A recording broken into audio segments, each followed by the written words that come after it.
Reading smarter: how to manage your law school workload. The reading in law school is relentless. You're staring down 50, 60, sometimes 80 pages per class, and that's before you factor in supplements, outlines, and everything else competing for your attention. The students who succeed aren't necessarily reading every single word, they're reading strategically. Here's what actually works. Start with the syllabus. Your professor handed you a roadmap on day 1. Use it. Look at what topics are coming up and how much class time is devoted to each.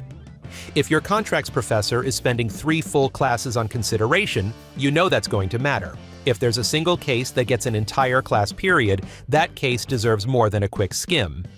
The syllabus also tells you when major assignments are due and when exams are scheduled. This isn't just administrative information, it's strategic intelligence. You can adjust your reading intensity based on what's ahead. Week before a memo is due, you might need to dial back the Civ Pro deep dive.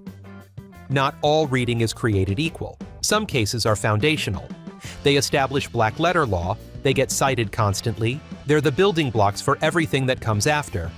These cases deserve your full attention.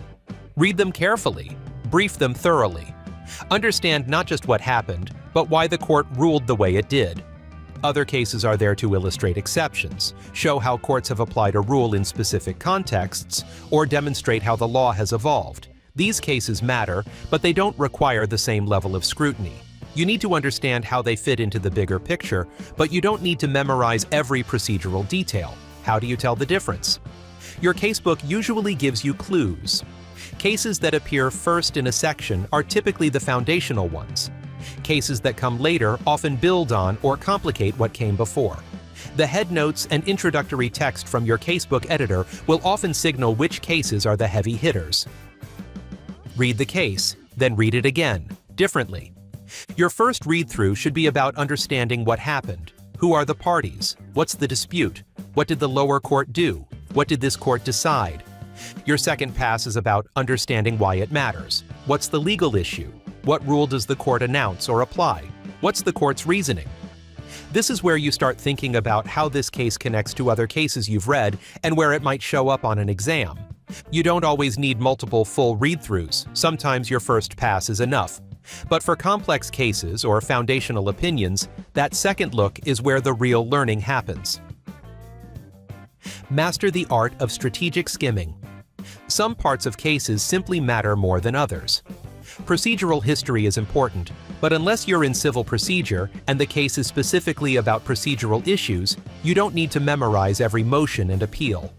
Long recitations of facts that aren't central to the legal issue can be skimmed. Concurrences and dissents are often worth reading, but if you're short on time, focus on the majority opinion first. The court's statement of the issue and its holding are gold. The reasoning section is where you figure out how the court got from point A to point B. These sections deserve your careful attention. Many students waste time on tangential discussions or dicta, things the court mentions but that aren't central to its decision. Learn to recognize when a court is making an essential point versus when it's just musing about hypotheticals or alternative scenarios. Briefing. Do it until you don't need to. There's a debate about whether you should brief every case. Early in your first semester, briefing is valuable. It forces you to identify the key components of a case and organize your thoughts. It's training wheels for your legal analysis skills, but briefing every case for the entire year is probably overkill. As you get more comfortable, you'll be able to identify the important parts of a case without writing it all down. You might switch to book briefing, using highlighting and margin notes instead of separate case briefs. Or you might brief only the major cases and take shorter notes on the others. The point of briefing isn't to create a beautiful document, it's to process the case and prepare yourself to discuss it in class and use it later when you're studying for exams. Once you can do that without the formal brief, you've outgrown the training wheels. Before class, the 10-minute review. You read the cases, maybe you briefed them, and now it's the night before class or the morning of class. Don't just show up. Spend 10 minutes reviewing what you read.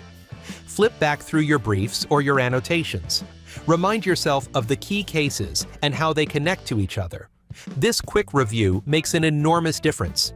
You'll be able to follow class discussion more easily, you'll catch references to earlier cases, and you'll retain the information better. The students who look like they have everything together in class, they're probably doing this. Use class to fill in the gaps. Class isn't just about avoiding getting cold called. It's your chance to see how all these cases fit together. Your professor is connecting the dots, showing you the bigger picture, and explaining what you really need to know. Take good notes about what your professor emphasizes. If they spend 20 minutes on a particular aspect of a case you barely noticed, that's important. If they keep coming back to a certain rule or principle, that's going to show up again, probably on the exam. Also pay attention to hypotheticals. Professors use hypotheticals to test the boundaries of legal rules and to show you how to apply what you've learned. These hypotheticals are often exam questions in disguise. After class, consolidate and synthesize. The reading doesn't end when class is over. After each class, spend a little time consolidating your notes. Add anything from class discussion to your briefs. Make sure you understand how the cases you read fit together and how they relate to the overall topic. This is also when you should start thinking about your outline. You don't need to write a full outline after every class, but you should be building it gradually. Add the new rule you learned, note how it differs from or builds on previous rules, and include examples from the cases. Students who wait until right before exams to make their outlines are doing it wrong. By then, everything's a blur, and you're just scrambling to remember what happened in week 3. Find your rhythm. Some students read better in the morning, others focus better late at night. Some people need absolute silence while others work well in coffee shops. There's no single right way to do this. What matters is that you're consistent and that you're honest with yourself about what works.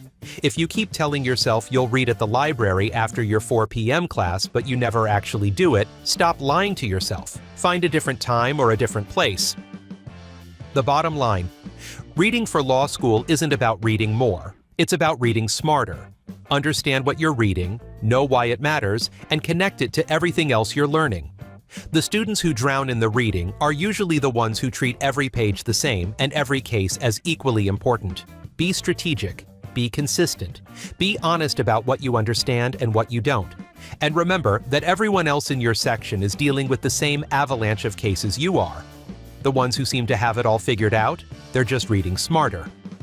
Check out CEB's Student Resource Center, where you can find more information on navigating law school and transitioning to practice in California.